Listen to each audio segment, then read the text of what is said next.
Welcome to the first rendition of what I'm gonna dub with the moniker of the Arborist Study Guide. So the aim of this series is gonna be to try to showcase a variety of different things, ranging from gear to knots and skills, etc. And it's all going to be from my perspective and my opinions, but hopefully it'll give a different insight to a lot of these things to either help you understand, make a better purchase, or just be informative for some of you that, you're looking to learn something new. So this specific video is going to be made on something that I was requested quite some time ago, so apologies for that person for having to wait so long. Life does as life does, so without getting into all that, what the video is going to be about is this guy, the ISC Nessie. Should probably be mentioned too, I will eventually put all these videos into playlists, that way you guys can easily view different things a lot easier rather than scrolling through the main page. So gear will have its own section, skill sets, knots, etc. will all have their own playlists. That way you guys can just go into the tab and find what you're looking for as opposed to just scrolling. But with that said, I'd greatly appreciate it if you guys could like, comment, subscribe. If you enjoy the videos, definitely let me know down in the comments. And without further ado, let's get to it. Okay, before we go into all the details on this device or this piece of equipment, just wanted to show you guys a closer look. So it is made by or manufactured by the company ISC. It's like a very durable plastic. It's very malleable. It does get very hard during the winter months, and then it becomes a lot more malleable when it's warmer. So it's not like your traditional plastic where it's gonna break in the cold winter days. Yeah, it'll remain rigid, but have some flexibility, which is nice. And as you can see, each individual slot can hold some rope. And this right here is where you slide it into your harness, which I'll show you here in a sec. And you have all this space down here for a carabiner. And you have this little hook, the neck, which you can hook a carabiner as well once it's in the saddle. And it's connected by just a little screw, Phillips head. Although flathead, I find that screws in there a little bit better. Then you can hit it with some Loctite too if you want to just keep it in there. But I'm constantly moving things on my saddle, so I don't do that. And it has been worn for a little bit, so as you can see, I am just starting to get a little bit of rust there, but not too bad. At least it's not affecting the functionality. Okay, so as you can see here, I have my saddle. Now, ideally, you try to avoid the webbing when it comes to stuff that you're stowing, but the DMM Nessie doesn't have a whole lot of space, so I'm just kind of having it here for now. As I mentioned before, I'm constantly moving things, so I'm not like committed to a certain spot. Right now I've been using the Mega Vault, so I just have it off to the side. It is on the webbing, but the lanyard isn't that heavy, neither is the rope, so I don't feel too afraid of putting it on there because it's not putting a lot of stress on the webbing because it's not a whole lot of weight. So as you can see, that screw just slides right in there, and then you take your other screw on the other side and just start screwing it in. And it doesn't take much to lock it off, honestly. Like, you can do it with your hand up to a certain point, and then you do want to give it the extra little tighten just so it doesn't loosen up on you. But I'm doing it by hand up until we get to that point. And I just got a little multi-tool, flathead screwdriver. Seems to be a little bit easier for me than the Phillips. And we just give it a little turn until we feel a little bit more pressure on there. That's just so it doesn't come out. But again, it doesn't take a whole lot because you can strip that screw out pretty easy. And that's pretty much it. So now she's all ready, set up, ready to use. And I'll show you guys how that functions out in the field. As you can see there, it's very simple to lock your rope in, pop it out. Then you have all this space here for carabiners. Or for a quick little function, you can actually stow a carabiner up there. Then you don't have to unclip.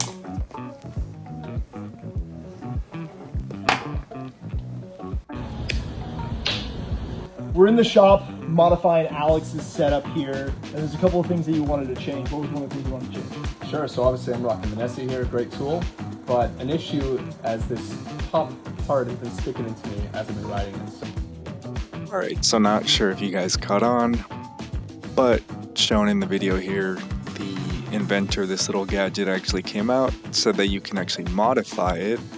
So some people have been having the issue where on their saddles that back pad isn't wide enough or not bulky enough to kind of stop the protrusion of the little headpiece. So what you can actually do is actually cut it all off, going as far as that lower part that he's touching there right now. And yeah, you can just customize it to whatever length it is that you want.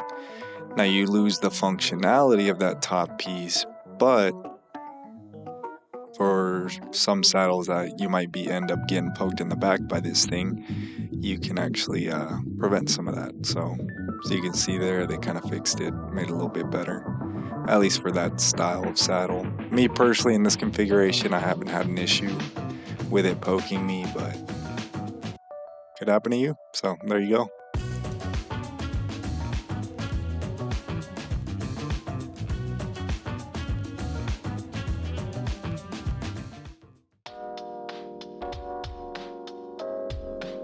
Okay, so before we head up into the canopy, just wanted to show you guys how easy and convenient this thing is.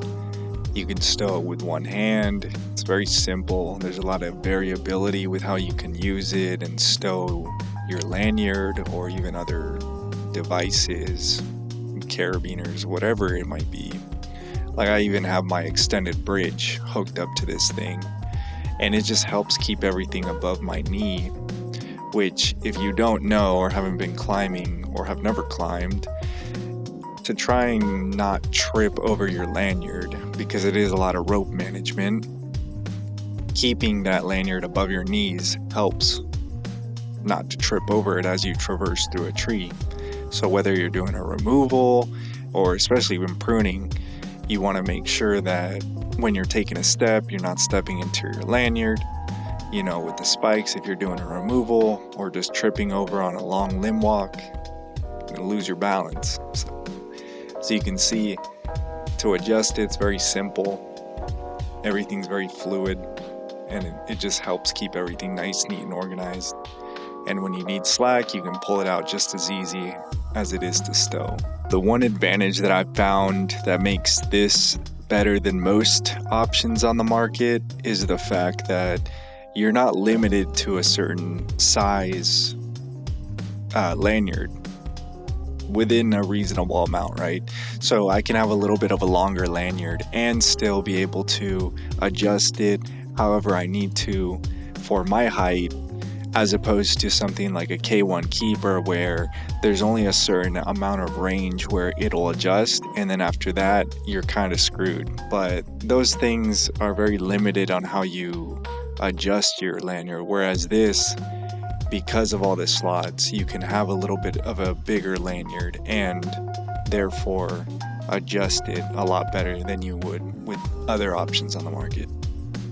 Alright, of course I'm being over exaggerated in the video, but if you've been climbing with the lanyard on your front D-rings, you know eventually that lanyard's going to trip you up, eventually that lanyard's going to get spiked. So if you don't have a way of stowing it, that's kind of what I was trying to put an emphasis on. And it's happened to me plenty of times, so if it hasn't happened to you, then maybe you're just lucky. But I know for myself, if I don't keep that lanyard stowed, it definitely gets in my way. And here we're just showcasing the daisy chain again, just in comparison to the ease of the Nessie compared to these other different methods. Like, yes, you can leave the lanyard long, or you can daisy chain it like this, but as you can see, it requires a little bit more effort, takes a little bit more time, and realistically, for the price point of the Nessie, to be able to save this time and effort, I feel like it's worth it for sure. Now, there's a reason we're putting a lot of emphasis on rope management. It took me a while to figure it out, but these are things that are life support, so the less damage that they incur over our climbs, the more reliable that they will be. But with that said, if we abuse them, then of course we can rely on them much less. So that is why, you know, for something as cheap as this, it can definitely save you a lot of headache or give you more peace of mind and comfort in your life support equipment. So here I'm just showcasing a different method of utilizing it. You can actually flip it around and have it upside down. And really what that does is just makes it a little bit easier to take the loops out, because instead of having to press down and then pull them up, you can just pull everything down and pull up to stow. It does make it a little bit quicker, especially with the one-handed version. Not super game changing. For the small size Nessie though, I will say that that little headpiece was poking me in the back, so it was super annoying. So definitely watch out for that. But just another way of being able to utilize it. Personally, I don't like this method as much. I played around with it a little bit. Like I said, you don't really gain that much time compared to the normal method. So for me, it wasn't worth it, especially with the pain of the little headpiece poking me in the back. So the final part of this video is just going to be an outside perspective there, third person point of view, just to see what it looks like up in the tree. I'm going to show you the 3 different methods, you know, having the ISC Nessie, just letting the lanyard hang, and then doing your standard daisy chain method, just so you guys can see the difference. Not a whole lot more that needs to really be said about this thing. I personally think it's awesome. I think it's one of those things that it's a very small yet impactful tool that a lot of us don't really think about early on. But if I think to myself how many times that the lanyard has been in my way, just bugging me, and it's because I never took the time to actually figure out a solution for it. Plus, you know, when I actually did get into devices, I bought the K1 Keeper and was just really dissatisfied by it. So kind of another reason why I wanted to make this video, kind of highlight the importance of rope management. Small yet very, very important step when it comes to climbing, but great overall. You know, I'm not sponsored by them or anything. I just really think that we should highlight devices like this, and I think a lot of you could benefit from using them. So don't be afraid to try it out. I'd highly suggest it. Hopefully soon I'll be getting the saw pod rope lanyard management, but I don't think it's going to replace the Nessie. I honestly don't. I feel like currently the Nessie is the top thing on the market. It's affordable, you know, for what it does, and it really does make a great big difference with the climbing aspect of work. So yeah, with all that said, guys, hopefully you guys enjoyed the video. I'm going to leave you guys with the rest of this video so you guys can watch. Please like, comment, subscribe, and we'll catch you guys in the next one. Peace.